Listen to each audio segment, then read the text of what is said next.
Sem Renata Kosec, županja občine Domžale.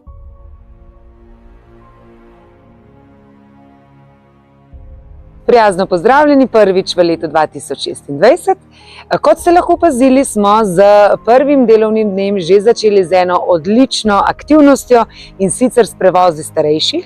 Tako da vsi, ki ste 65 let stari ali več, pokličite naše res prijetne in prijazne šoferje, ki vas bodo odpeljali v Ljubljano oziroma po opravkih v okolici mesta Domžale. Seveda pa, ko bo sneg skopnel in ko bodo gradbišča dovolila, se bodo delavci vrnili na gradbišče in začeli z deli. Seveda bomo nadaljevali z gradnjo bazena oziroma kopališča v Domžalah, pa z gradnjo vrtca Urša, rekonstrukcijo osnovne šole Roje. Se pa v tem času že pripravljajo tudi aktivnosti za izvedbo participativnega proračuna za leti 2026 in 2027. Vsako leto bomo namenili 200 tisoč evrov, tako da vas že zdaj pozivam, da postanete pozorni in spremljate naše objave, ko vas bomo vljudno zaprosili za vaše predloge in pa morebiti res odlične ideje. Tudi v letošnjem letu bomo namenili veliko pozornost za varnost, zato bomo v prvi polovici leta namestili zapornice na nevojskem prehodu v Depali vasi. Začeli smo pa tudi seveda skupaj z Zbornico za arhitekturo vse aktivnosti za veliki javni natečaj, torej za gradnjo novega centra za zaščito in reševanje, za širitev osnovne šole Dob in pa ureditev zunanjih površin.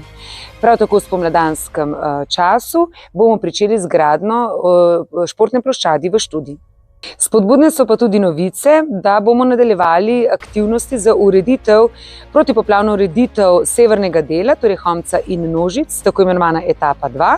V letošnjem letu se bomo pa seveda lahko zapeljali tudi skozi nov most na Viru čez Kamniško Bistrico.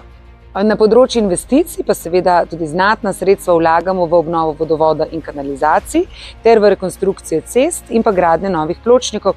Tako da tudi v letu 2026 bomo deležni mnogih zapor, pa vendar vse s nekim smislom, da zagotovimo še večjo varnost za vse udeležence v prometu.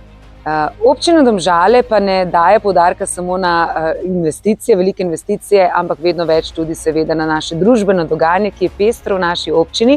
Zato prosim, spremljajte vse naše javne razpise za vsa društva in pa potem se seveda udeležite mnogih čudovitih prireditev in pa dogodkov.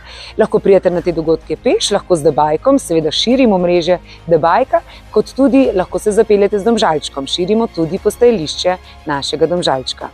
Najlepše se vam zahvaljujem za vso izkazanje zaupanje. Verjamem, da bomo tudi v letošnjem letu se srečevali, si izmenjali mnenje, tudi kritike in pa skupaj ustvarjali naše mesto srčnih ljudi.